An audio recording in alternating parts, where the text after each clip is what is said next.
Shalom. ఈ దినం దేవుని వాగ్దానం యెషయా గ్రంథం 41వ అధ్యాయం 13వ వచనంలో వాక్యం ఇలా సెలవిస్తుంది.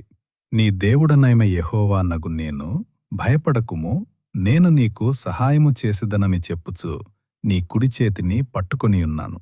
మిత్రమా, నేడు ఈ లోకంలో నిన్ను నడిపించేవారు, ఆదరించేవారు లేక ఒంటరిగా పోరాడుతున్నావేమో. కృంగియున్న నీ జీవితాన్ని మన ప్రభువు మారుస్తానని అంటున్నాడు.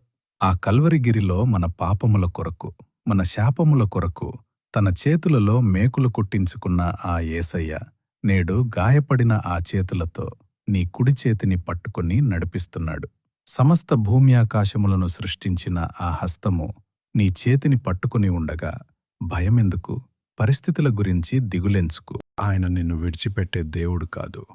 తల్లి అయినా మర్చునేమో, నేను నిన్ను మరువను. చూడుము, నా అరచేతులలో నిన్ను చెక్కియున్నాను అని వాగ్దానం చేసిన దేవుడు నేడు నీ ప్రతి సమస్యలో, నీ ప్రతి బలహీనతలో నీ చెయ్యి పట్టుకుని, భయపడకుము, నేను నీకు సహాయము చేసెదను అని ధైర్యపరుస్తున్నాడు.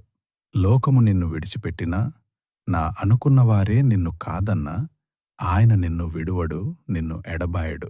కాబట్టి మిత్రమా, నమ్మకం కలిగి విశ్వాసంతో ప్రార్థన చెయ్యి. నీ కుడిచేతిని పట్టుకున్న దేవుడు నిన్ను ఆవరించియున్న ప్రతి భయాన్ని తొలగించి, గొప్ప విజయాన్ని, క్షేమాభివృద్ధిని కలిగించి నిన్ను ఆశీర్వదించి నడిపించునుగాక. ఈ వాగ్దానం నీ పట్ల, నీ కుటుంబం పట్ల నెరవేరునుగాక. ఆమెన్. ఈ సందేశం మీ హృదయాన్ని బలపరిస్తే లైక్ చేయండి, షేర్ చేయండి. ఆమెన్ అని కామెంట్ చేయండి. మరిన్ని వాగ్దానాల కోసం మా ఛానల్ని సబ్స్క్రైబ్ చేసుకోండి.